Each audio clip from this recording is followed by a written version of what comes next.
power itu kan memang dari PLN ataupun yang serupa, tapi kan di belakangnya itu banyak ya. Jadi ada power supply itu harus make sure ada redundant-nya. Kemudian kalau untuk data komunikasi, jadi kalau data center doang tanpa network, ya nggak usah disebut data center, itu gudang gitu. Yang bikin hidup mereka adalah networknya, yang bikin connected ke dunia luar gitu. Jadi kalau performance yang diekspektasinya itu untuk sebuah data center tuh harus reliability-nya, availability-nya harus ada, maintainability-nya tadi tuh misalkan maintenance apa segala macam gimana, terus ada kelangsungannya, scalability maksudnya mereka bisa punya ruang untuk bertambah, diversity maksudnya kayak untuk fiber path atau apa, itu semuanya tidak boleh cuma satu, harus redundant. Security-nya juga terutama security dalam arti dijaga, kemudian untuk aplikasinya, program-programnya begitu. 24/7 operation, karena data center itu kan nggak bisa cuma sehari doang deh besok mati, nggak bisa, pokoknya itu all the time. Dan green, tapi green ini adalah option, karena sebenarnya pada dasarnya data center itu gak ada yang green, karena semuanya pasti buang energi begitu. Di sini yang dimaksud green mungkin ya dia dari powernya, dalam arti powernya itu ada yang apa namanya ya, tergantikan, energi tergantikan, misalkan pakai yang panel, solar panel begitu, itu sudah termasuk green gitu, walaupun tetap aja boros. Nah ini availability dan downtime. Kalau tier itu sekali lagi, kalau tier untuk network, ISP, telkom gitu, tier paling bagus adalah tier 1, tier paling jeleknya itu tier 4. Kalau data center kebalikan, tier paling jelek itu adalah tier 4, tier 1 paling bagusnya adalah tier 4 gitu. Ini berarti kalau untuk telco berarti kan kalau cuma 99,5 standar, makanya Uminet kita nggak berani, ada yang minta lu bisa nggak jamin 99,999, kasih tahu sama orang itu mungkin dia tidak paham, nggak ada. Pada dasarnya di Indonesia terutama nggak ada tuh yang 99,9, karena apa? Begitu kabelnya kepacul, begitu kabelnya ketabrak truk, udah mati, mau ngomong apa lu? Coba di rumah kita, kalau si First Media gitu mati, emang ada penggantian? Nggak pernah ada, mati ya udah salam gitu. Ini untuk telco ya, untuk telco. Oh sorry, ini untuk data center. Nah jadi kalau telco tadi 99,5, kalau tier 1 data center itu 99,67, di mana maksimumnya downtime itu 28,8 jam per tahun. Berarti kalau per bulannya cuma 2 jam 22 menit, berarti itu harus dihitung per harinya, per jamnya. Berarti ya silakan dibagi aja 2 jam itu di berapa menit begitu. Untuk tier 2 nya itu zaman dulu ini tier 1 banyak dibikin oleh kantor-kantor yang ada di dalam kantor tuh ya. Jadi mungkin mereka punya cuma satu rack, itu juga cuma satu server biasanya gitu. Kalau udah mati ya udah, basically sebenarnya nggak ada batasan untuk jamnya. Kalau tier 2 itu sudah bisa jualan, kayak yang kita punya tuh di POP, sebenarnya itu tier 2. Kenapa? Karena dia banyak yang cuma N begitu, kayak bahkan kalau untuk genset itu kan punyanya gedung, biarpun gedung misalnya bilang kita tuh N+2, tapi punya gedung bukan punya kita, jadi kita nggak bisa kontrol begitu. Tier 3 ini kan meta DC nih, kita 99,982, 1,7 jam per tahun, berarti 8 menit per bulannya. Berarti kalau satu harinya itu berapa detik ya, 8 menit bagi 24 kan, itu kalau nggak salah sih 1,6 detik. Nah itu nanti banyak yang kita bikin sebagai penalti kalau customer itu. Jadi kalau misalkan sudah lewat nih dari 8 menit 38 detik per bulan, biasanya mereka minta tuh ada kompensasinya begitu, dan itu ada perhitungannya. Tier 4 yang paling bagus 99, kalau 999 sebenarnya 9 kali 5. itu per tahun cuma 52 menit atau 33 detik, sama dengan 4 menit, sama dengan cuma berapa detik per harinya gitu. Dan yang walaupun misalkan data center si DCI gitu ya bilang dia tier 4, tapi kalau misalkan dia mati sebenarnya ya lama, kecuali dia memang benar-benar memakai, karena untuk menjadi tier 4 itu banyak faktornya. Salah satunya itu dia harus fault toleran, dimana kalau fault toleran itu berarti dia punya manpower untuk teknisnya itu semakin sedikit. Kenapa? Karena semua perangkat itu sudah bisa automation. Semakin yang harus diingat, semakin banyak orang, kemungkinan untuk human error itu semakin besar.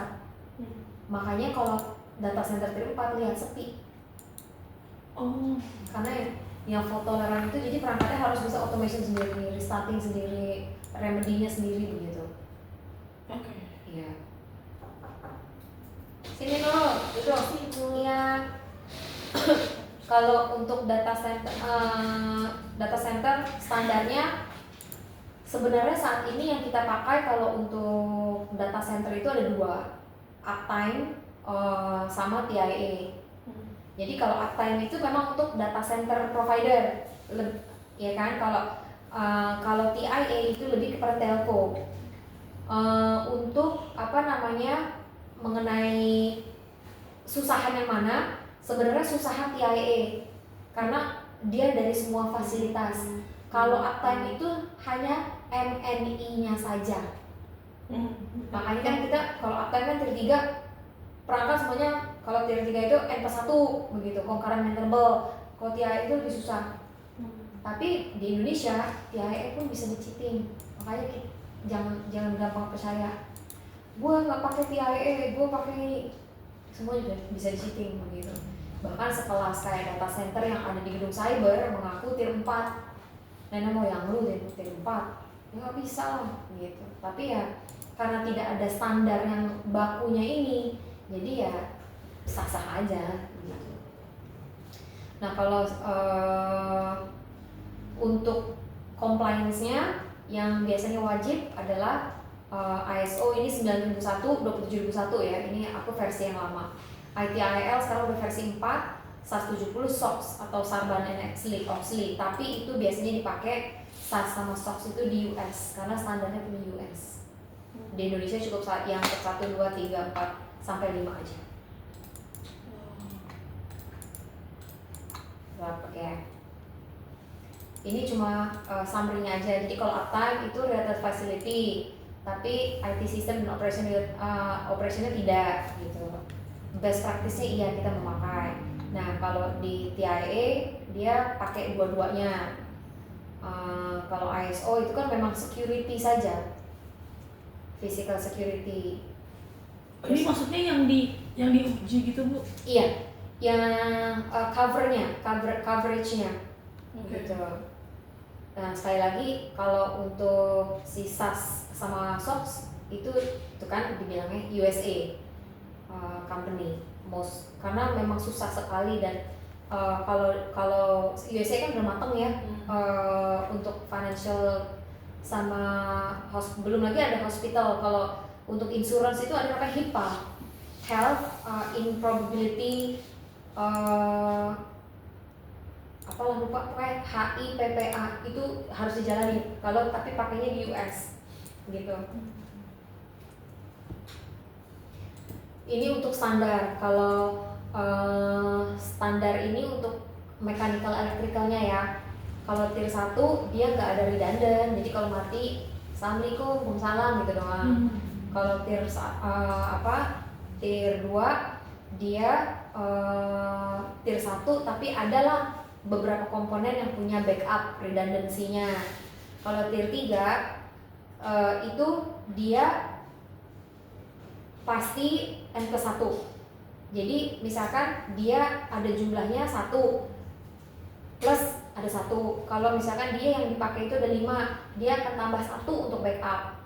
Nah kalau tier 4 itu dia 2N. Jadi semua yang dipakai misalkan gensetnya ada 6, ya berarti 2 kali 6 12, bukannya 6 kali tambah 2, tapi ada 12. Itu investmentnya besar-besaran. Makanya kenapa kita tidak mau tier 4, karena yang akan kita jual harganya pasti mahal, karena kan harus ada yang bayarin kan, itu yang kita perangkat yang kita beli begitu. Tapi secara fasilitasnya kita sudah memadai. Contohnya kayak ruang baterai sama ruang ruang UPS itu harus sendiri-sendiri. Walaupun kita buka pintu ruang UPS ada ruang baterai di dalamnya, tapi ada pintu kan, itu artinya terpisah. Satu lagi yang gampang dilihat, genset. Genset itu kita satu genset sendiri dan bentuknya kompartemen. Nah itu juga termasuk salah satu sebenarnya untuk tier 4 begitu. Padahal banyak ada data center yang tier 4 dia ngampar aja sebenarnya gensetnya gitu. Jadi kayak gini-gini nih masih banyak yang iya, karena memang standarnya nggak baku begitu. Nah ini untuk perangkat MNI-nya. Jadi kalau untuk komponen IT supportnya, kalau tier 1 kan cuma N doang yang dipakai doang. Tier 2 bisa jadi N, bisa jadi N+1, tapi tier 3 harus N+1.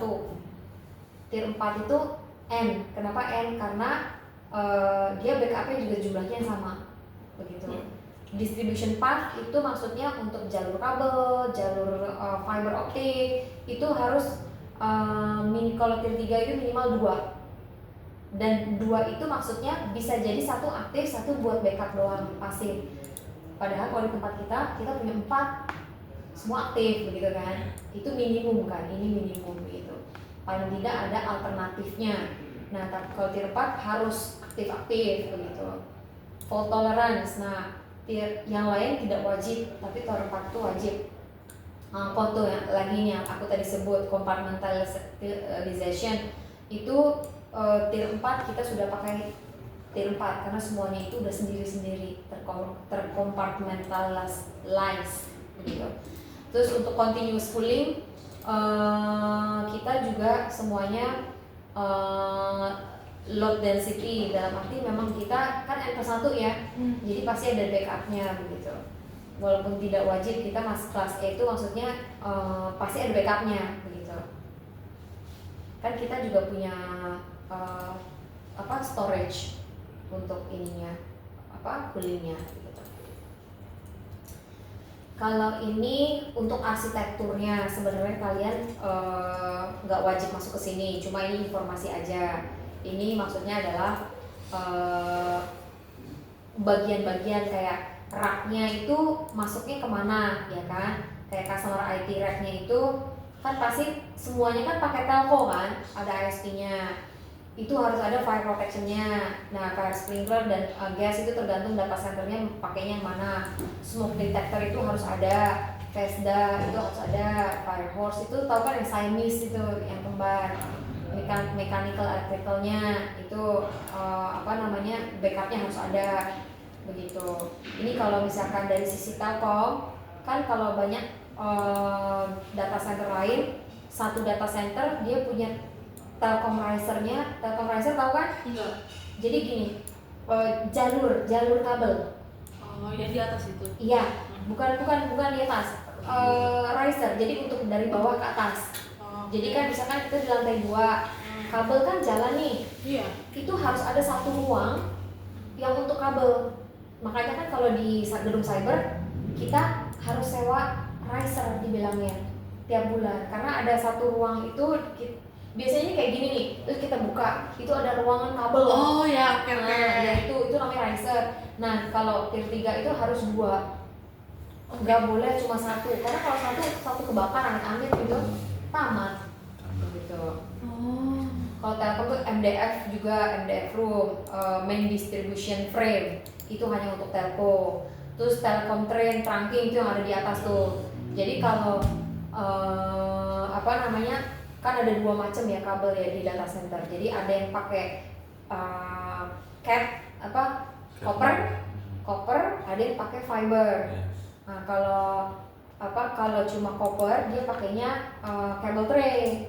Nah, kalau misalkan si fiber optiknya FO itu namanya trunking, begitu makanya dipisah tuh. Karena biasanya kalau trunking itu tutup warna kuning, warna biru, begitu itu ketutup.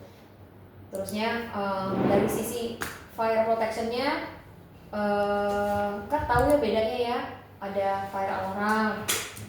Nah bedanya sprinkler system sama fire suppression itu apa, tahu nggak? Jadi kalau data center itu sprinkle kan air. ya. Tahu. Tapi gini, kalau di data center kalian harus tahu sprinklernya itu harus dry pipe. Oh bukan air. Air, tapi kita bilangnya dry pipe. Kenapa dry pipe? Jadi gini, semua jalur air yang ada di data center kan kalau di sini atau di gedung-gedung kantor itu diisi air kan? Iya. Ada air. Iya, jadi ketika sudah mencapai 79 derajat, dia punya merkuri pecah, ngecos itu air. Kalau di data center itu kosong, itu namanya dry pipe. Jadi begitu kita buka, karena gini tahapannya, pertama nih untuk deteksi gas, ada yang namanya VESDA, Very Early Smoke Detection Apparatus. Jadi kalau misalkan ada itu di data center kita, data center lain, itu ada tuh setiap titik untuk detect asap. Jadi begitu ada asap kan memicu api, dia dari jauh aja nyium tuh, tergantung yang paling dekat sama dia siapa, itu udah nyium, dan itu langsung ngirim alarm. Oke. Iya kan? Nah kalau setelah VESDA itu ada yang namanya fire suppression. Fire suppression itu bisa pakai, kalau zaman dulu kan ada gas, pakainya FM 200. Itu paling berbahaya sama manusia. Membunuh orang ya Bu ya? Kenapa, tahu nggak membunuh orang kenapa? Karena itu kan nggak bikin masuk ke paru-paru. Sebenarnya bukan itu. Sebenarnya ketika mereka ngejos, mereka nyedot udara O2. Oh nggak. Jadi kalau ada manusianya, otomatis mati. Oh. Belum lagi gas yang dikeluarkan itu kan bagaimanapun beracun. Iya. Maksudnya bukan beracunnya sebenarnya tidak langsung. Kan dia kan nggak yang bukan pembunuh. Nggak mungkin kalau gas bisa membunuh dijual sama orang ya kan. Tapi masalahnya begitu dia mau keluar, dia nyedot udara, push begitu. Oksigennya disedot. Iya. Terus baru gas Iya. yang itu keluar. Siapapun pasti mati. Iya sih. Itu tidak aman. Nah yang itu kalau FM 200 makanya sudah di stop sama pemerintah. Ada pun beberapa data center murahan masih pakai seperti kita di POP. Itu pun ya hanya data center kecil. Kalau data center yang besar itu dia udah nggak mau pakai. Mereka pasti pakainya minimal IG55. IG55 itu lebih friendly begitu, tapi ya tetap aja bagaimanapun bisa membunuh kalau misalkan disedot, ya kan. Selain IG55 itu inert gas kan dia ya, ada lagi inert gas yang lebih mahal karena lebih ramah lingkungan, itu namanya Novec. Jadi sebenarnya Novec itu merek, tapi jenisnya dia inert gas begitu, tapi lebih ramah. Nah setelah dari VESDA, IG55, langkah terakhir adalah yaitu pakai APAR. Oh itu ya sempat. APAR dan dry pipe. Jadi ada 4 tahapan sebenarnya. APAR itu kan dia kerugiannya adalah ketika dia ngejos, kita buka, itu kan manual biasanya ya, dia merusak perangkat. Nah kalau si IG55 sama Novec itu tidak merusak perangkat, karena kan kalau itu kan langsung karatan dong. Iya. Server itu kan berair gitu kan, udah pasti hancur. Kalau IG55 sama si Novec nggak merusak. Yang terakhir itu ada ya sprinkler system. Tapi kalau kalian nanti ke data center lain tanya dry pipe tidak, karena tidak disarankan untuk yang bukan dry pipe. Kalau ngejos air mati juga. Pada nyanyi itu semuanya.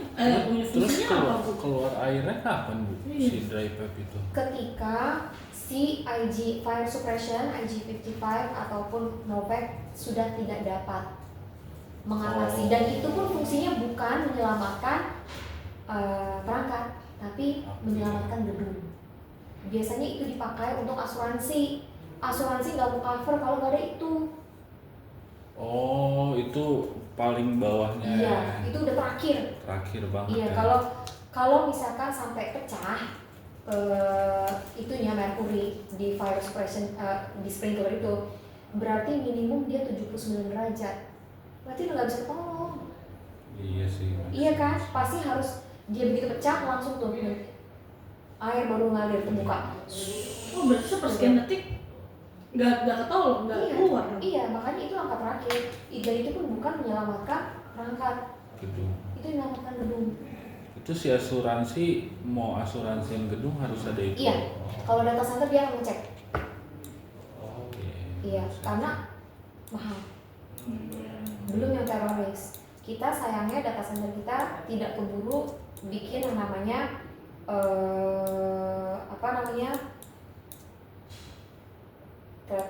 TVRA. Biasanya kalau banking itu harus ada namanya TVRA, Threat Vulnerability Risk Assessment. Suatu entity ujian TVRA itu banyak dipakai sama perusahaan sekuritas financial lah ya, AMS di Bandung, di Singapura. Jadi itu harus. Indonesia pun sudah mulai. Pasti kalau banking akan nanya, lu punya TVRA enggak? Kalau kita nggak punya jangan harap, nggak Iya, bakal. nggak bakal. Karena itu untuk terorisme. TVRA itu end resultnya apa, sertifikat kah atau? Dia tidak ada sertifikat. TVRA itu ada beberapa badan yang mengeluarkan. Ada yang namanya Hill and Associate, tapi itu bukan bentuk sertifikat, bentuknya adalah assessment. Iya. Jadi kalau ada orang bilang lu punya sertifikat TVRA, orang dari mana lu? TVRA tidak pernah mengeluarkan sertifikat, tapi dia mengeluarkan assessment, ada assessmentnya. Itu waktu entity itu pakai truk ditabrak temboknya. Oh iya Bu. Iya. Tembok masuk pertama. Tembok pertama sama tembok data centernya. Untuk memastikan kalau dulu Space DC pagernya itu sendiri 5 ton. Bayangin waktu dia macet itu nggak ada yang bisa dorong. Layak loh. Iya. Tengah. Panelnya error. Itu waktu itu aku bawa taspen sama ada beberapa customer lagi di dalam. Taspen 2 jam kekurung, nggak bisa keluar, nggak bisa pulang. Gara-gara pintunya itu 5 ton, pintu doang, segede gitu nih, itu ditabrak. Iya. Paling tidak dia jangan yang kayak film-film yang gumrang langsung pecah gitu, nggak boleh. Penyok bek gitu dimaklumi, tapi maksudnya tidak satu kali tabrak. Gitu. Itu ada assessmentnya gitu. Nah, bentar Bu. TVRA kan digunakan assessment. Berarti yang di assessment itu kan bangunan data center. Iya. Terus apabila dia lulus, dia akan dapat apa? Assessment. Udah gitu doang. Iya, bawa assessment ini lulus. Ini lulus, terus kemudian ada surat pernyataan yang menyatakan, tapi bukan sertifikat karena dia tidak mengeluarkan sertifikat yang menyatakan bahwa ini sudah lolos tes berikut. Ada. Itu organisasinya apa? Emang swasta? Kayak apa ya? Swasta. Dan di Indonesia aku nggak tahu ada apa enggak ya. Tapi kalau waktu itu aku 2 kali pakai dari Singapura. Namanya bisa dicek Hills and Associate. Pakainya itu dulu. Tungguin dulu, jangan aja. Siap. Oh iya, ada nih di Jakarta PT Hill Oh, Consult. udah ada ya. Dulu kalau aku waktu NTT nggak ada di Jakarta aja, Singapura. Oh gitu. Iya. Nah, sekarang itu kan tadi mengenai fasilitasnya nih, ya kan? Sekarang dari operationnya, data center itu kan harus 24/7 untuk support, dalam arti NOC. 24/7 untuk security, itu guardnya. Kemudian command center tadi NOC itu ya, itu 24/7 support. Itu maksudnya kalau misalkan ada apa-apa, ada yang bantu begitu dari timnya kita. Nah ini data command centernya harus ada. Untuk biasanya kalau di NOC itu yang akan ada di dalam itu ada 2, BAS sama BMS. BAS itu Building Automation System. Jadi ada satu kayak kita punya monitoring automation. Jadi untuk perangkat apa kita bisa melihat nih perangkat mana kan yang namanya perangkat semuanya kayak misalkan genset. Dia kan ada yang namanya test load ya. Jadi setiap seminggu sekali mereka tuh harus hidup yang mana gitu. Kita harus bisa melihat dari NOC, dia bekerja atau tidak, dia hidup apa enggak, semuanya bisa dimonitor. Terus kayak kepanasan apa semua bisa dimonitor dari situ. Kemudian kalau BMS itu building monitoring, maksudnya kita ada berapa banyak CCTV yang ada, terus TV-nya layarnya juga jangan ada, udah ketahuan ada 200 titik CCTV, TV-nya cuma 2, kan nggak mungkin ngeliat begini kan, jadi harus memadai gitu. Telkom network support, makanya itu kalau di data center kita kan ada orang, sebenarnya kalian nggak kenal semua orang data center ya? Nah karena tidak pernah dikenalin, harusnya dikenalin nih. Jadi kayak misalkan di sana tuh yang manajer-manajernya ya, ada Banu apa Badu namanya? Banu ya. Banu itu orang MNI, electrical. Kayak Johan itu sebenarnya orang network. Dia ngebantuin kalau ada, pokoknya network semua pasti teriak Johan biasanya. Terus ada si siapa? Isnu nggak kenal ya. Isnu itu dia tim untuk operation, Eric juga operation. Jadi seharusnya ya di data center itu ada tim data center facility, DCF, ada DCO, data center operation, itu beda. Kalau operation itu dia support. Kalau apapun misalkan kita ada tamu apa itu di operation. Tapi kalau kita di sini kan tahu sendiri kita justru jual motor gitu kan, itu melakukan semua sebenarnya tidak boleh, karena ada DCF, data center facility, dia hanya fokus setiap hari mengerjakan pekerjaan yang membosankan, yaitu muterin fasilitas, ngecekin genset, ngecekin ini, ngecekin itu tugasnya facility. Tapi kalau yang ya gitulah tadilah, kita semuanya satu, jadi sulit membedakan mana manusia mana bukan begitu. Nah itu kemudian untuk operation itu maintenance-nya itu harus ada orang maintenance, customer service juga ada, maksudnya kalau customer butuh orang IT atau apa tuh ada. Sekarang kan customer service, customer response semuanya dari sales. Report itu kalau diminta, audit, customer audit ya kalau diminta begitu. Bu mau nanya deh, itu yang bagian mechanical ada chiller system sama chill water riser. Itu apa? Chiller itu sistem pendingin kalau kita di lantai 5.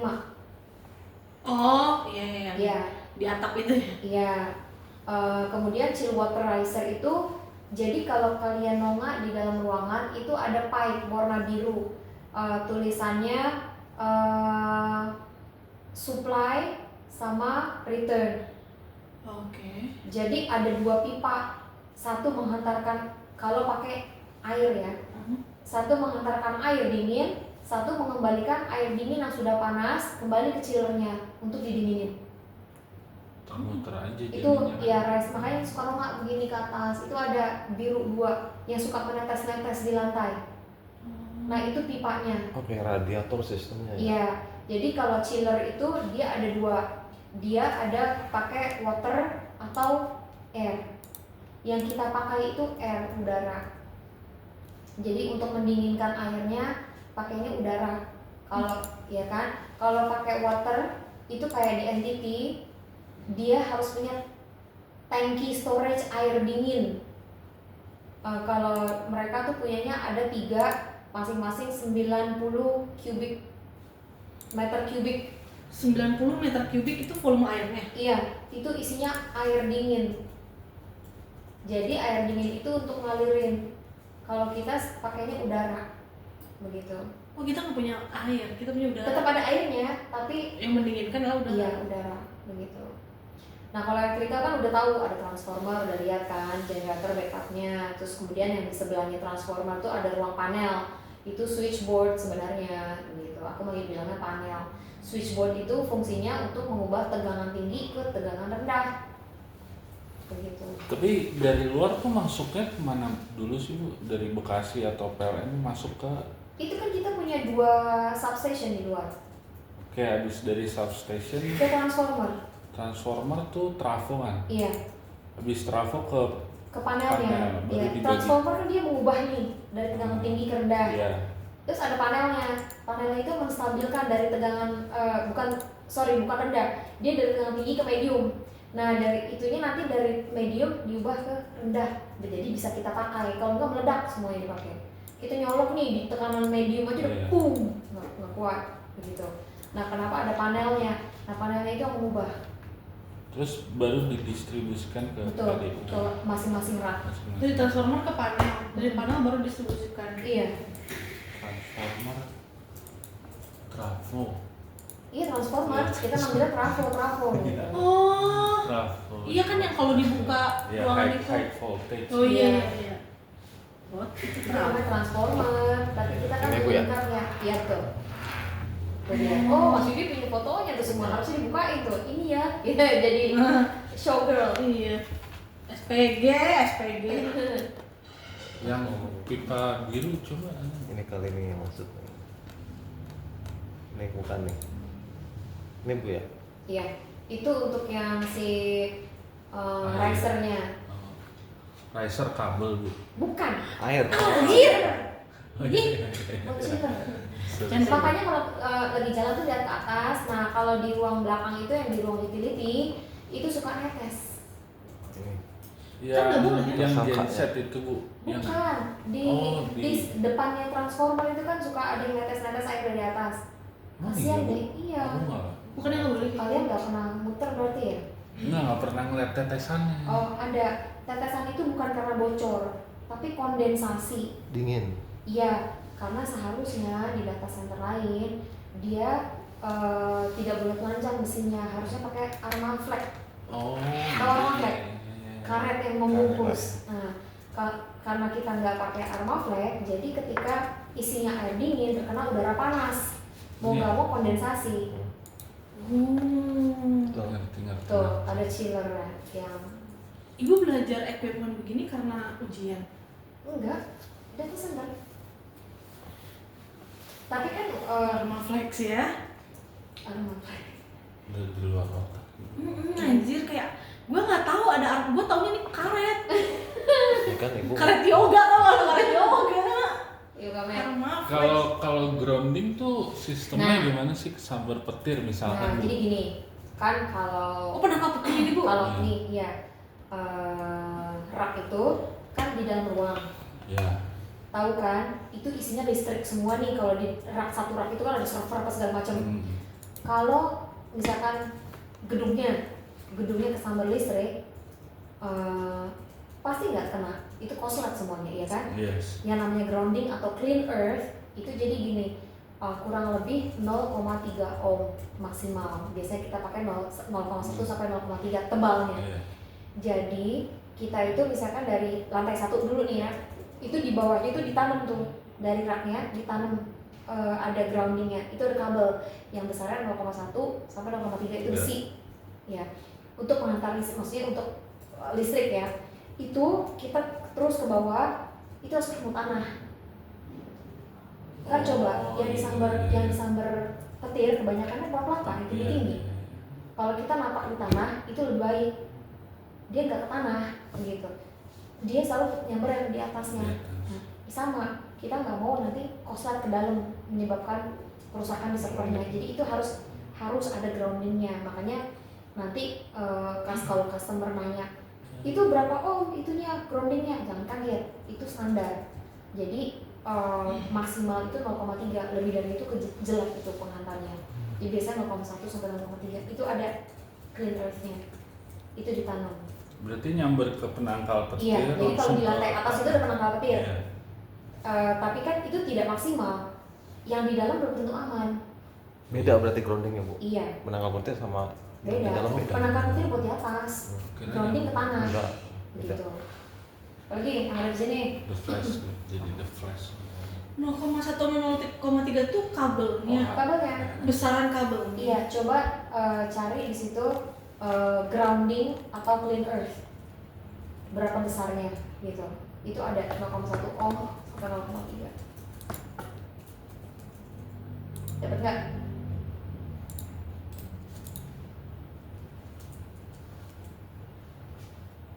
Enggak.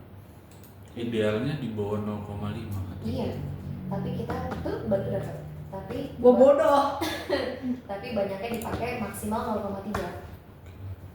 Kalau ketebalan jelek. Dapat kan? Ada tulisannya? Yes. Gitu. Udah nih, gak ada yang nanya lagi di sini. Lu mau nanya boleh ya? Iya, Kok sedih banget sih? Kenapa sih? Customer respon. Bu, sebenarnya ada nggak sih Bu kayak SLA untuk ngerespon kalau sekarang kan kita kayak ya karena ibu galak aja jadi Juga. berulang bilang gua hilang oke. Gimana? Iya kan. Nah kalau sebenarnya ada nggak sih SLA-nya Bu untuk ngerespon? Ada. Kayak ya. Ada. Oke. Ada. Itu Berapa? Iya. Itu bukan standar, itu polisinya kita. Ah, Jadi kalau standar itu kan misalkan harus 5 menit gitu kan. Kalau itu enggak, itu polisinya kita mau berapa menit jawabnya gitu. Kita mau berapa? Oh itu kayak internalnya perusahaan itu aja. Tapi sebenarnya kalau di sini nggak ada. enggak, itu karena itu bukan standar. Oke. Itu best practice bilangnya. Oke, jadi untuk membangun data center, si bangunan itu harus punya semua facility ini gitu. Iya, Dari atas sampai bawah. betul. Oke. Oke, next. Ya. Nah, ini untuk mengenal masalah-masalah di power. Ya, jadi ada kan kalau kita selalu bilang blackout, ya kan? Blackout itu kalau complete power loss, mati Oke. semua. Oke. Ya, tapi ada lagi yang nggak pernah kalian dengar namanya brownout. Brownout itu ketika Coba. gini, titik, tapi lama. Oh, suka kan di remang gitu. Iya yang, Oh itu lebih merusak lagi itu. iya. Jadi dia nggak mati yang boom gitu, mati lampu gitu kan? Dia nggak, dia yang lampu ini meredup. Terus Oh. itu Oh itu fatal banget itu. Kalau Kenapa? kena elektronik, Kenapa itu lebih merusak? lebih Ya, merusak. yang pasti kan kalau misalkan mati, udah dia diem, ya kan? Tapi kalau misalkan brownout kan mengecil dulu nih. Kalau lampunya nggak kuat, dia putus, rusak. Oh gitu. Iya, lossnya kebanyakan di perangkat begitu. Nah, kalau kulkas kan nggak boleh cabut mati. Oh, iya. Ya, kalau brownout itu seharusnya dia KVA-nya misalkan 220 volt. Ini mereka cuma dapat, sini mas training nih mas, 220 volt. Ini cuma dapat setengahnya. Apa dia mati segan hidup tak mau? Iya, benar. Iya, begitu. Emang kalau mati segan hidup tak mau nggak akan jadi rusak perangkatnya Bu? Rusak. Oh gitu. Iya. Kalau simple thing, kalau di hotel ini kan colokan tuh hair dryer sama shaver only. Coba buat ngecas, nggak masuk. Gitu. Oh gitu fungsinya. Iya. Saya pikir karena pelit Bu. Enggak. Sumpah. Astaga. Mau ngecas laptop itu ya nggak bisa. Gitu. Karena Oh. memang udah dibatasin itu hanya untuk menyetel TV. Nah, Nggak bakalan nyambung. karena dia nggak kuat untuk nggak kuat. supply Powernya hanya kecil. Kayak nih kita cuma ngasih 1,1 kVA untuk satu perangkat. Tiba-tiba lu bawa 10. Nyala nggak? Oh iya. Ya mas ya? Aku tipis. Bahwa Mas Anjas itu ahlinya kalau teknis. Enggak lah. Iya. Ini saya baru masuk. Tapi kalau brownout, kita harus laporan ke klien nggak? Ada kejadian brownout? Kalau data center tier 3 ke atas tidak mengenal brownout. Brownout itu dari PLN-nya. Tapi secara penyampaiannya sampai ke customer itu stabil. Kenapa? Karena kita satu punya Genset. UPS. UPS. Kemudian ada gensetnya. Genset kan kalau mati total loh hidup. Oh, Kalau cuma mengcover brownout itu cukup di UPS oh Mas ya. UPS ya. Iya betul. Cukup sampai di UPS. Dia akan menstabilkan. Makanya UPS itu sebenarnya juga fungsi lainnya adalah stabilizer. Itu berapa lama tahan Bu UPS Bu? Standar di mana-mana UPS itu maksimal 15 menit. Itu udah lama Full. banget sih itu. Iya. Lama banget. Iya. 15 menit. Backupnya. Lebih dari 15 menit harusnya si genset udah hidup. Karena secara kalau di listriknya begini, ini mati lampu nih, ya kan. Nah, sisa-sisanya itu kan di rak itu kan kalau mati lampu nggak pakai baterai UPS langsung mati. Nah ini karena di bawah server, setelah server itu ada baterai. Baterai itu juga paling cuma 10 menit. Baterai itu untuk menyampaikan nih sama si UPS. Kalau misalkan matinya cuma, kan ada yang mati listrik cuma 1 menit terus hidup lagi, cukup sampai di baterai. Tapi kalau ketika dia matinya lebih dari 10 menit, itu baterai langsung nggak foto, jadi dia udah langsung siap-siap handover ke UPS-nya. UPS itu maksimal 15 menit. Yang kita punya sekarang, gensetnya itu nggak mati, semuanya tuh standby, hidup. Jadi begitu dia mati lampu nih, dalam waktu kalau di berbeda-beda tergantung merek genset. Tapi standarnya dalam waktu kurang dari 10 detik itu genset yang lagi standby tidur itu bangun dulu semuanya. Misalkan 10 bangun, langsung hidup kan. Dalam waktu kurang dari 30 detik dia sinkronisasi, sequencing namanya. Sequencing maksudnya adalah nih untuk 10 itu kan harusnya untuk 10 mega. Ternyata data center kita cuma 2 mega. Ya dia akan mati satu-satu, standby lagi, dia menyesuaikan berapa kebutuhannya. Oh cuma 2 mega, ya udah berarti cuma cukup 2 genset aja hidup, satunya backup gitu kan. Ya udah cukup 2 genset, yang lain standby lagi. Itu fungsinya seperti itu. Jadi begitu UPS kicks in gitu kan, untuk nahan genset udah hidup. Tuh udah supply dia langsung didistribut, semuanya dapat begitu. Kalau brownout dia biasanya cuma sampai di baterai. Karena brownout biasanya nggak mungkin lama, nggak mungkin 10 menit, bahkan 1 jam itu cuma meredup gitu, kecuali listrik token udah tinggal dikit. Bunyi itu. Nah, bunyi itu biasa. bisa jadi kan sebelum mati itu dia kan meredup dulu tuh. Makanya jangan sampai token itu jangan sampai habis, bersih. Jadi udah 50% usahain isi lagi. Isi 1 juta, begitu udah 500.000. Oh, 1 juta. Aku aja 100 Beda ribu. finansial kita semua. Ya, misalkan kan Benar. udah 500.000 nih kepake, isi lagi, jangan sampai, soalnya kalau nggak bener nggak pakai kan rusak gitu. Ya, ada yang mau tanya lagi? Sini. Udah, Oke. lanjut. Ini untuk data center rack layout. Jadi kita kan selalu kalian tahu kan data center itu satu rak, depannya itu dingin, belakangnya panas. Nah itu ya itu. Jadi kalau yang ada perforated floor itu depannya mas ya. Kalau lantai yang depan kan. Jadi itu depannya. Kalau cooling sistemnya kita pakai yang crack gitu kan, berarti kan rice floor ya. Berarti coolingnya itu dari bawah ke atas. Nah, itu lantainya kan bolong-bolong tuh. Itu dipanggilnya cold aisle. Karena dia nyeburin udara dingin nih ke rak. Begitu. Kalau yang di belakangnya itu pembuangan, itu kan mesin tuh semuanya tuh. Pantatnya itu panas. Nah, aisle-nya itu, lorongnya itu disebut hot aisle. Begitu. Itu Nah, depan. itu cold aisle. Itu depan. Yang perforated itu disebut cold aisle. Ingetin. Oh, berarti semua suhu dingin dari rice floor. Betul. Tapi di lantai 3 nggak gitu? Begitu. Begitu. Floornya? Ada di bawah. Iya. Oh iya. Bolong-bolong. Gue nggak lihat. Gue Nah, ternyata bolong-bolongnya itu nanti jangan bilang rack holes atau floor holes, perforation. Atau kita bisa sebut perforated rack, perforated floor gitu. Karena berhubungan sama udara. Pengen deh, gue Rak. masuk ke Hah? IT Hall yang Megaspeed. iya. Pengen Bu, boleh nggak sih Bu? Boleh. Minta sama hari Kamis kan aku harus kesana nih pagi ya. Habis ke sana Bu. Ini kan Tapi kan Ke ADC. waktu belum diisi. Iya, tapi kan gue belum Ayo. pernah masuk. Kamis pagi kalau mau Udah keburu ya ada sana. Megaspeed kan, nggak Di boleh itu. masuk. Kalau mau ke HDC Kamis pagi, ayo aku ajak putar untuk terakhir kalinya. Boleh. Oh jangan terakhir kali Bang. Tapi minta tolong. Oh dulu udah tahu ya dulu deh. Tadi gitu. Aku ini minggu terakhir aku di sini. Aku Ya, di gue ke Tangerang aja. Nggak ada, ntar gue videoin, gue kasih aja videonya. Aku Nggak udah selesai boleh. tugasnya. Ih. Iya, santai lah rumah kita bro itu. Itu punya Megaspeed.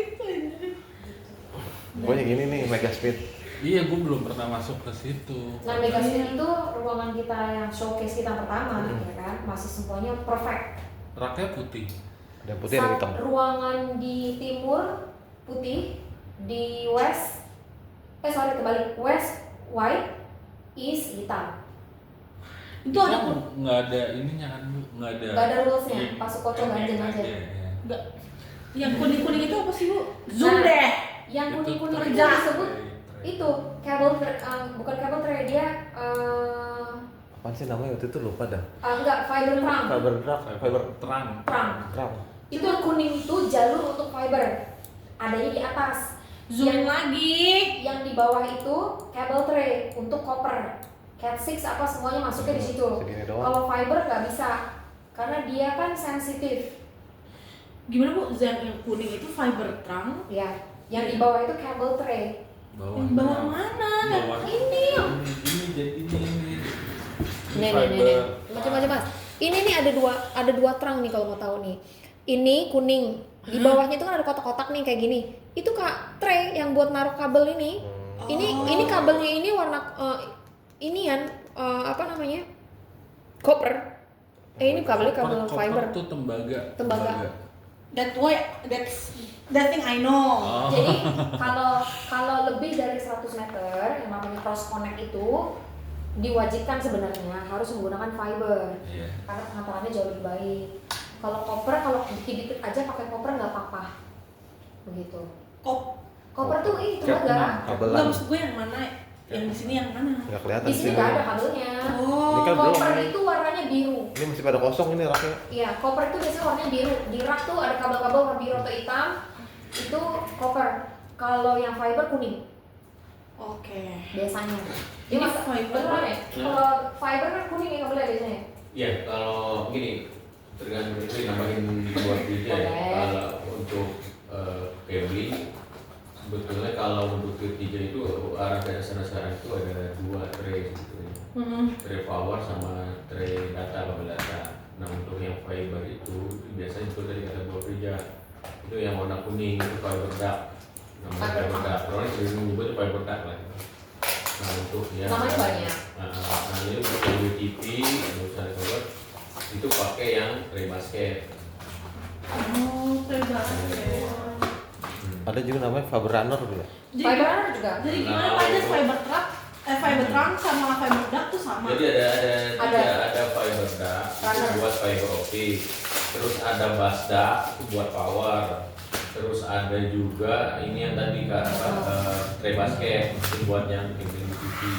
Ya, Ini jadi basket gini nih sebenarnya. Iya, oke. jadi namanya itu tergantung orangnya. Biasanya nyebutnya Iya. ada yang nyebut fiber trunk, fiber runner, Beneran terserah. iya, fiber duct sama aja. Oh, Itu biasanya dari mana? US biasanya bilangnya fiber trunk. Kalau UK biasanya fiber runner begitu. Jadi tergantung orangnya. Dan beberapa Tergantung terus produknya connect. sebetulnya. Iya. Kalau Jawa Jawa. nyebutnya apa? Jawa apa berdukung gitu. Tahu dah. Oke, nah tadi kita udah ngomongin, ada pertanyaan lagi nggak? Ini sebelum lewat nih. Jadi fiber tray fungsinya untuk naruh Fiber. Oh. Fiber only. Ya, normalnya fiber trunk, fiber runner itu adanya di atas cable tray. Ada yang di bawah nih bu, ada yang Itu yang di bawah itu data center yang lama. Iya. Dan center yang Baru baru sekarang semuanya itu di udah atas. di atas. Karena fiber itu lebih sensitif. Iya, kekekuk kan. Takutnya colek-colek. Oke, ngerti. Kayak, Bu, tapi ini kan ada hot aisle ya. nah, Si hot aisle itu dibiarkan begitu aja gitu, nggak ada coolingnya. Kan depan udah ada tuh perforated Ya, nih. floor. Begini sistemnya. Sesuai ya pertanyaannya ya. Nah, Itu masuk ke kerak, terus keluarnya dingin Nggak, lagi. gua nggak Eh? ngerti. oke. Bodoh. Jadi kan cold aisle tuh yang ada perforatednya, lihat ya. Iya. Jadi kita kalau pakai masang rak itu nggak yang dingin panas terus dingin panas enggak. Kalau kayak gitu nanti campur aduk bisa dibilang udaranya itu nanti mengalami turbulence. Oke. Karena tabrakan. Jadi masang itu seperti ini posisinya. Di sisi setelah panas, rak yang panas itu harus panas lagi. Depannya dingin. Oh, dingin, pantat. pantat-pantatan. Siap, Ya, ya. pantat ketemu pantat, muka ketemu muka gitu. Jadi jangan nanti mentang-mentang hot aisle semuanya cold hot begitu, nggak bisa. Semuanya itu ada pokoknya ingetnya kalau aku ya pantat-pantatan.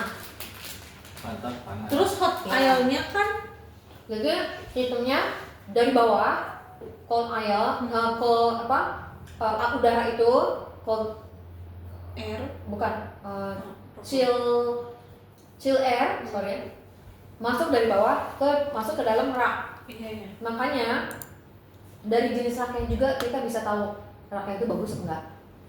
Kalau punya kita nggak begitu bagus, karena kalau raknya bagus pada saat di bagian perforationnya dia akan nyempuk 25 derajat. Dia akan melendung begini. Kedua. Maksudnya adalah ketika udara bisa masuk lebih banyak. Kenapa lubangnya juga nggak boleh kekecilan, nggak boleh kegedean. Kalau kegedean itu biasanya kayak si Megaspeed, dia itu high density. Jadi kalau dia pakai pintu itu menghambat udara dingin masuk karena dia panas sekali, makanya dibuka semuanya. Nah itu kalau misalkan untuk yang standar saja sebenarnya itu kalau bentuk raknya begini agak melendung sedikit gini itu udah bagus. Tapi yang kita pakai adalah flat. Berarti. Iya, which is sebenarnya tidak masalah buat customer. Cuma kalau misalkan tergantung lagi dalamnya apaan. Nah kalau kayak Megaspeed kayak GPU gitu, dia lebih baik nggak pakai pintu begitu. Karena panas banget. Panas banget. Dan satu lagi kan ruangannya ruangan mereka, tidak ada yang bisa masuk. Jadi itu udah keamanannya sudah buat mereka gitu. Kalau nih misalkan si Atalfa mau nggak pakai pintu, ya semua orang colok-colok, ya kan? Tapi lantai 3 ada yang nggak pakai pintu. Di mana di meeting room? Bukan gitu. Ada. Ada yang bukan keji. Pintu semua. Demi Allah Bu ada. Saya tanya Mbak Git, Itu kenapa mungkin nggak meeting ada? room. Harus ditanya. Lantai 3 tuh ada syaratnya. Ada kan? Ada. Orang yang ngomong. Syarat itu ada tapi untuk ISP. Iya, ada E4T-nya waktu itu. Tapi emang si MMR lantai 3 nyambung lantai bawah kan Bu? Apa enggak? Nyambung. Berarti di lantai 3 nggak ada rak ISP dong? Rak ISP itu ada dong. Kan dia untuk naruh perangkatnya harus ada OTG atau switch itu dia. Nah, itu MMR ya. Itu mipiru kan? Iya. Jadi sistemnya nih hot aisle gini, udara naik masuk, kemudian udara panasnya kan keluar tuh di belakang, ya kan? Karena kan dari depan kan dorong ke belakang. Nah dari belakang itu di bagian crack itu kan yang mengeluarkan udara dinginnya tuh mesinnya. Oh, keren Yang- itu fungsinya itu. Iya, dimana kalau di tempat kita itu kita sudah pakai service corridor. Jadi bersih itu dipanggilnya white space, itu yang diambil sama customer. Kita sudah pisahkan bagian untuk maintenance-nya di luar. Jadi kalau kita mau masuk mau benerin crack itu nggak perlu izin. Ada data center lain yang di dalam ruangannya crack-nya di ujung-ujung. Di dalam ruangan boleh saja, cuma masalahnya adalah kalau kita mau maintenance, alhasil kayak NTT lantai 1 kan di dalam itu kita harus ngeluarin surat mau maintenance. Kalau nggak mereka apaan nih gitu dong. Ya kan kalau ini kan jadi memang punya kita. Nah kalau makanya si Megaspeed itu kliennya itu dia dipanggil white space karena memang punya dia sendiri begitu. Nah udara panas yang keluar itu akan masuk lagi disedot lagi sama si crack. Jadi di crack itu juga ada kita biasanya naruh untuk detektor untuk FASDA. Ini bukan. Itu fire suppression itu Novak. Ini crack yang hitam. Nih. Nah makanya di atasnya itu dibikin perforated, kotak-kotak bolong-bolong kan itu atasnya. Karena udara panas masuk ke situ, masuk ke situ disedotkan ya. Dan di situ juga ada yang namanya FASDA. Jadi kalau ada asap itu kan ke bawah, karena flow-nya udah begitu dibikin. Nah ya udah itu nanti udara yang panasnya diambil itu kan naik tuh jadi yang return. Iya. Nanti yang supply-nya ngeluarin lagi dingin. Dingin. Begitu, jadi begitu seterusnya. Rumah lu taruh ini apa? Gua baru ngomong ini boleh dipakai di rumah. Kalau ini berarti adanya di luar Bu ya, di luar area. Ada, Di ya apa sih itu koridor? kita punya service koridor, kita bagus punya service koridor. Data center banyak data center lain yang ada di ruangannya. Iya gitu. Kita termasuknya bagus. Begitu. Ini kan IT hall, kan kita dibuka Nih, itu nih. yang lorong panjang Iya. banget. Nah, itu service koridor. Nih service koridor nih. Jadi gini, kan data hall nih. Kok data hall nih, tempat data center Megaspeed. Di sebelah kiri, yang suka di depannya meeting room, ada ruangan. Yang aku selalu bilang itu kan ada bukan koridor apa gitu kan. Itu namanya service koridor. Yang nggak nyambung sama IT hall, Ini facility bukan nih. doang. Oh gitu. Yang jauh banget ke belakang tuh, Iya. yang Jadi- buat ngeliat trafo. Ada dua. Iya, Kiri dari- kanan. Nah, ini bagian depannya sih. Oh iya. Oke. Tembus itu ya? Next ya. Udah ada pertanyaan nggak? Nggak ada. Next. Nah, ini juga power problem, ya kan? Jadi kalau yang bisa mengganggu electrical ya, tadi kan ada brownout, ada blackout. Nah, ini juga ada spike. Spike itu juga yang maksudnya powernya tiba-tiba bukan meredup, makin terang. Kan suka tuh di rumah, Oh, ya kan? Voltase. Kayak lampu mau mati kan biasanya terang dulu. voltasenya naik. Iya, tiba-tiba pluk begitu. Nah, itu spike. Spike. Jadi dia bisa naiknya tinggi, mengagetkan, terus tiba-tiba bisa jatuh begitu. Oke. Nah, kalau bedanya kalau brownout itu kan dia kedip aja kan, kedip. Kalau ini dia tinggi, terus bisa mati begitu. Ini juga ada electrical noise.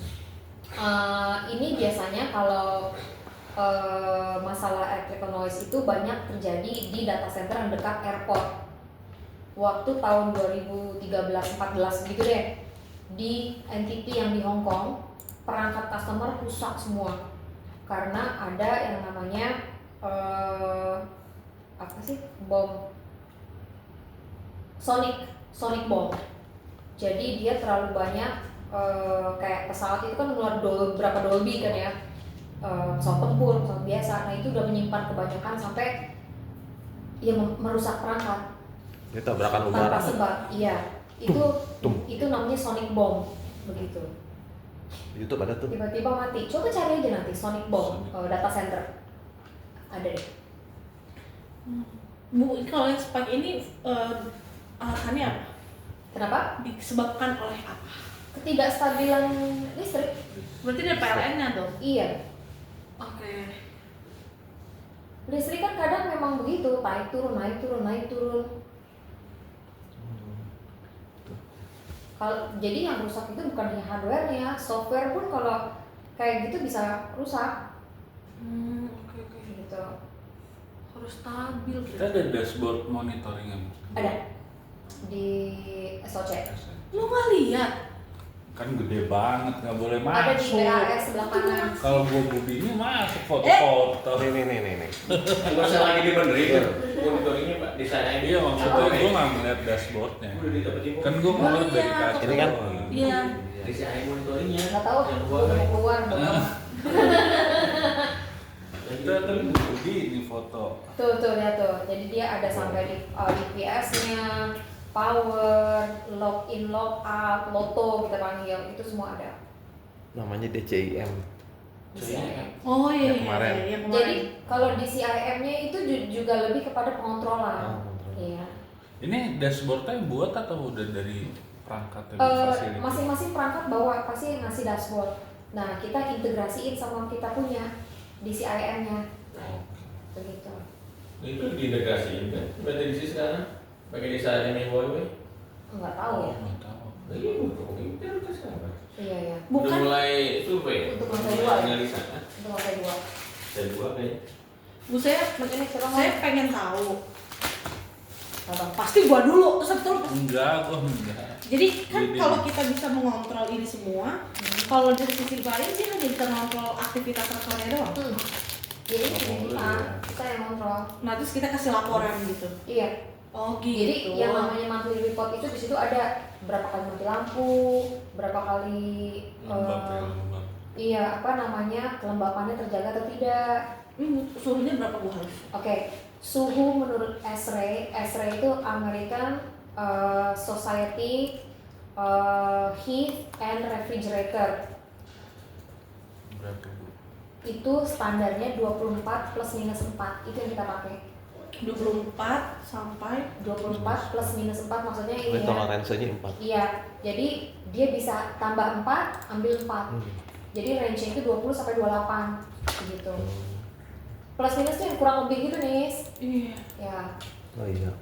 Oh yang ada di Schneidernya itu. iya. Baik. Kalau kelembapan itu ya Indonesia itu kelembapannya paling tinggi. Jadi untuk maintain 55 plus 15 aja udah gila banget. Derajat Celcius. Oh tapi ya? itu yang maintain Persen. si perangkatnya kan Bu? Ah? Yang Gimana? kelembapannya yang di data center. Enggak. Perangkat itu satu. Perangkat itu satu, dia kan udah ada sakininya ya. Tapi kita juga harus jaga. Kayak pintu nggak boleh terbuka, nanti panas ya kan. Panas nabrak dingin, itu kan lembab jadinya. Bahkan kita punya perangkat itu untuk mengukur airflow. Jadi dari perforated itu kan keluar air udara dingin. Itu kita pasang perangkat, nanti ketahuan dinginnya itu sampai berapa meter. Kenapa diukur? Karena kalau misalkan pakai rak tinggi, ada yang nggak kena di atas, gitu. Jadi batasnya itu sekitar berapa meter ya Mas ya? Standarnya 160 24 derajat Celcius tadi. untuk suhunya. Terus di kita maintainnya Kita maintain 24 plus minus 4, makanya kita sesuai sama ESRE. ESRE itu lembaga yang menstandarisasi suhunya itu begitu untuk data center. Oke, next ya. Nah, untuk power problem itu ada lagi namanya surges, ada yang sax, ada yang harmonic. Nanti kalau ini kalau tadi kan kayak yang ini kan spike-nya duration-nya itu kan nggak panjang, nggak banyak. Jadi ini naik nanti jauh terus turun. Nah, kalau yang namanya surges itu lebih sering. Sama, tapi dia lebih sering naik turunnya begitu loh. more than one cycle. Oke. Ya. Dalam satu hari, Dalam satu saat. dalam satu saat tuh ya. Iya. Ada lagi namanya sax. Jadi kalau sax itu juga lebih sering lagi. Tapi ini drops ya. Iya. Jadi surge yang itu yang ke atas, ngecek yang bawah ya. Iya. Oke, Lebih jadi tas banyak. harmoni. Dia drop ininya powernya. Nah, harmonic juga itu mirip sama yang current arus ya. Oke. Naik sama, sebenarnya sama sih kalau menurut aku ya. Kita nggak bisa melihat yang oh ini surges, ini sax gitu. Cuma kalau misalkan dilihat bentuk dia grafiknya baru ketahuan itu apa. Cuma bedanya antara sering nggak sering aja begitu. Ini yang tadi ya. Oh kenapa dulu? Nah ini airflow-nya. Jadi kalau dari crack tadi kan turun tek ya naik. Terus yang panasnya disedot lagi sama cracknya, turun lagi. Itu jadi yang pipes-nya itu yang bawa air itu juga ngalirnya ke cracknya itu. Gitu. Nah itu kalau kita ngontrol udaranya apa semua dari situ cracknya. Oh, jadi semua data center terus punya itu ya Bu, perforated tiles. Tergantung jenis coolingnya. Jadi kalau pakai yang namanya ini kan yang kita tahu sekarang konvensional nih bisa dibilang pakainya crack. Kalau yang modern itu banyak sekarang namanya fan wall cooling. Fan wall cooling keuntungannya adalah dia tidak perlu biaya untuk raised floor. Jadi dia cukup misalkan lantai saja biasa, terus dia pasang cooling itu segede ini di belah dua nih, segede tembok. Adanya di tembok. Oh, Itu nembus itu. kencang udara dingin. begitu. Itu namanya fan wall cooling. Ya masing-masing ada keuntungan ada kelemahannya. Kayak fan wall cooling yang pasti lebih mahal. Kemudian maintenance biasanya aku selalu tanya, ini kalau di maintenance dalam country apa harus dibawa keluar. Nah nggak tahu sekarang mereka sudah banyak buka di Indonesia untuk maintenance atau belum. Tapi biasanya dulu saringannya filternya itu harus dibawa ke Jerman. Buset. Dibawa kuliah. Makanya ketika dibawa kan kita di sini nggak kepake. Berarti nggak dipakai satu. Itu salah satu kerugiannya. Tapi keuntungannya itu tadi, costnya lebih walaupun fan wallnya mahal, tapi dia nggak harus bikin rest floor, which is itu costly rest floor, gitu. Karena untuk bayar pedestal, kalau misalkan ada channel base, penguat lantai, gitu, itu kan cost lagi. Rest floor itu yang atas apa yang bawahnya sih? Bawah. Itu harus lebih tebal. Iya. Nah, jadi kalau misalkan kalian presentasi, kan saya selalu sebut slab to slab 6 meter per lantai. Slab to slab itu maksudnya gini, floor slab di bawah rest floor sampai ceiling, itu namanya slab to slab. Ulangin Bu. Di bawah rest floor. Di bawah rest floor itu kan ada lantai. Iya. Base-nya, fondasinya itu slab 1 sampai atas mentok. Jadi kalau misalkan ada orang nanya slab to slab berapa, kita 6 meter. Jadi tinggi dari ceiling atas mentok sampai bawah mentok, itu namanya slab to slab.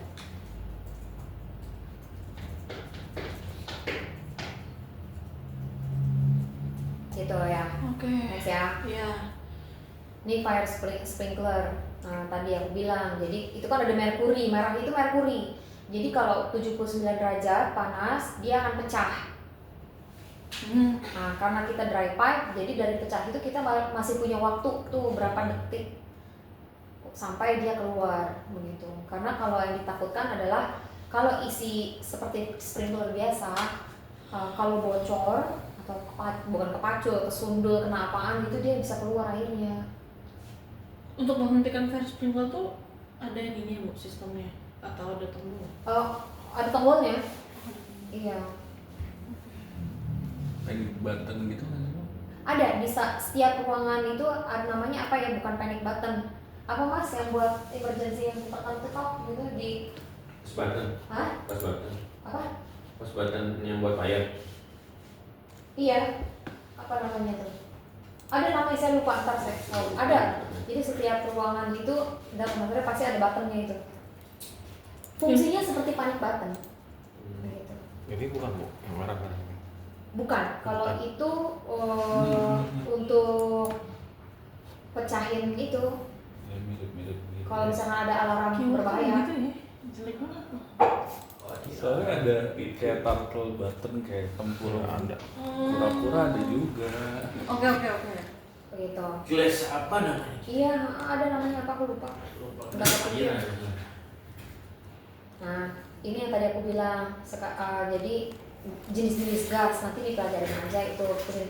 Jadi kalau fire suppression itu ada yang itu kan FM 200, dia reduction of heat tapi berbahaya nih. Ada yang Novak begitu. Terus ada yang reduction isolation oksigen. Itu apa aja gasnya, nanti bisa dipelajarin ini. Tapi FM 200 sekali lagi sudah tidak disarankan. Walaupun yang kita pakai itu ya untuk pop. Yang dipakai sama pop adalah FM 200. FM 200. Kenapa belum diganti Kak IG55 ini? Karena mahal. Oh maaf.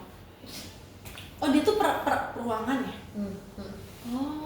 Oh itu bukan peruangan, dia per zona.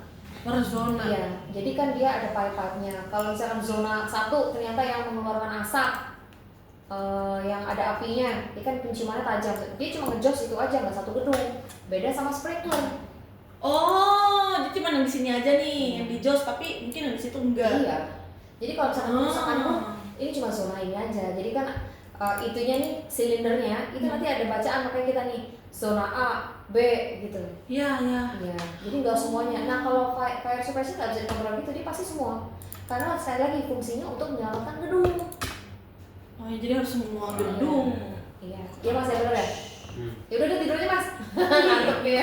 Udah nggak apa-apa, istirahat. Oh, oke. Udah diituin belum di telepon? Belum? Ntar kalau dia main. Tapi isi gasnya sama nggak sih Bu sama apa tuh kayak bukan Hidrogen. Beda. hidran. Hidran beda. Oh beda. Kalau hidran itu lebih kasar. Sifat Maksudnya, gasnya. secara bulirannya itu kan dia kayak foam begitu kan. Iya. Kalau ini kan lebih halus, makanya tidak merusak perangkat. Coba Coba kalau kita. kita bisa disemprot nih, putih semua kan tutup kan. Iya. Kalau dia tidak begitu, dia hanya mengikat udara, mengikat api, mengikat gitu fungsinya. Makanya di sini dia bilang untuk panas, dia berdasarkan panas, reduction of heat, dia kurangin berdasarkan panasnya di mana nih, diikat sama dia gitu. Oke. Gitu. Dia itunya produknya kayak ini, kayak nanti kayak kabut-kabut gitu. Seperti mist. Oh, Iya. yes. Oke. Ya. Jadi kalau apar itu kan berasap, berbasah begitu kan. Iya. Ya siapapun disemprot rusak, orang aja rusak gitu ya. Kalau ini enggak. Oh. Ya, ini tadi VESDA, Very Early Smoke Detection Apparatus. Jadi untuk kalau di luar negeri VESDA itu sebenarnya bukan hanya Very Early Smoke Detection, tapi Very Early Smoke and Dust. Tapi di Indonesia kebanyakan sekarang ini, sekali lagi VESDA itu juga merek ya, gitu. Di Indonesia yang dustnya dimatiin, kebanyakan dimatiin karena sering menimbulkan alarm, false alarm. Ya. Dia dipasangnya di mananya Bu?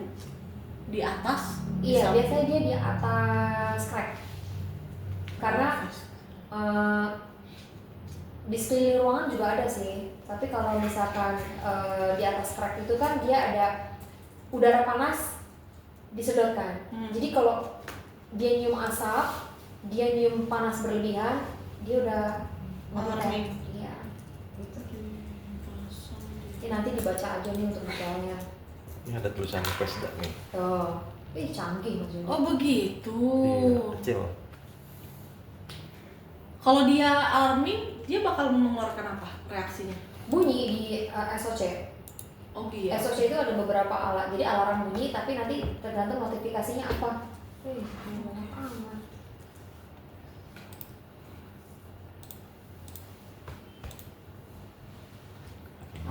Ini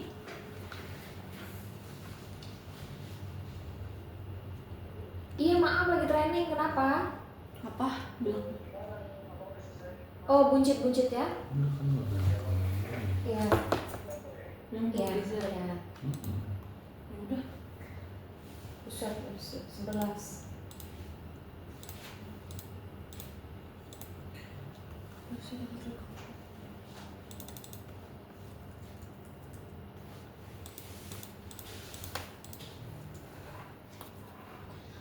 Oke, ini basic formula.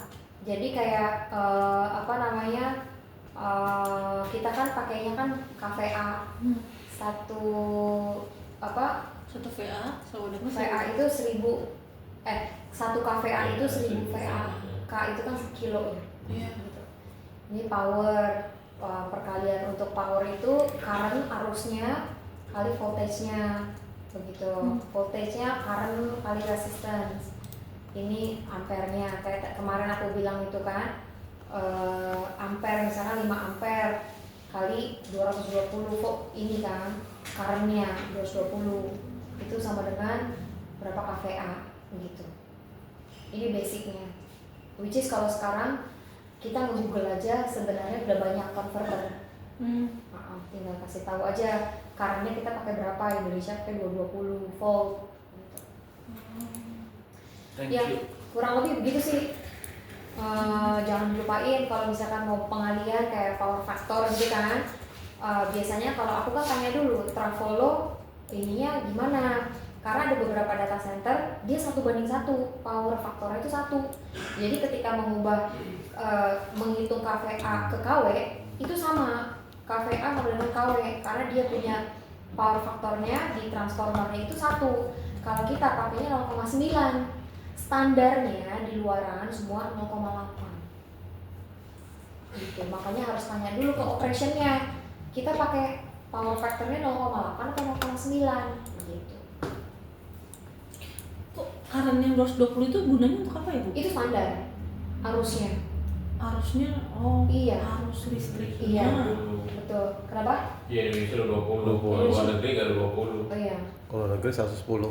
110 ada yang kecil, lebih kecil lagi. Kalau Indonesia pakai 220. Oke. Begitu, itu basic banget. Nah, kalau hari Kamis nih, usahain kalau memang mau aku ajak tour, semuanya bisa, karena itu last day. Ibu jam. Jumat aja, Kamis Ya kan, ngapain? Kamis, Jumat tuh Orang udah Jumat berangkat. masih Jumat tuh udah berangkat. jam berapa? Sore capean gitu. Iya, kita Kan bisa dari pagi. bilang dulu gua videoin aja. Karena hari Jumat itu kan ada, bisa sih pagi, tapi jam 11 sudah sampai sini. Nggak enak waktunya. Iya. Nggak enak. Lo diem nggak? Gua Kamis ke klien. Ya udah berarti nanti diinfo sama Bagir aja. Nanti Bagir harus bisa ngajak Nisa keliling Oh jangan. training. Ih, dia hari pertama ngajak saya keliling kayak, hah? Sih nggak ngerti, dia juga nggak ngerti. Ini kayak buta nonton orang buta. Nah, Ya, tinggal minta itu aja Mas Jul dampingin. Takut Keliling. Kalau nggak ntar nanti aja sama Pak Anjas. Banjas ya. Mau ikut hari Kamis gimana ya cara ngomongnya? Rahman, kamu bisa sendiri. Nisa harus sendiri. Kenapa sih dia? Ya jangan dong, masa Rahma sendiri. Yang Rahman sama Yana sama Fajar. enggak harus sama Nisa. Nisa yang paling bagus ngomongnya. Mau ikut tapi Ya udah kita lihat lah. Kalau hari Kamis Nisa sampai jam berapa? kan seharian Bu tuh. Oh ya? Iya 10 orang mau saya uji. Uji. Ada yang satu user, 2 user, tiba-tiba 5 user. Aku perlu data yang kemarin aku minta tuh Iya udah hari maksud saya. ini. Karena besok aku sudah mau Yang report. traf itunya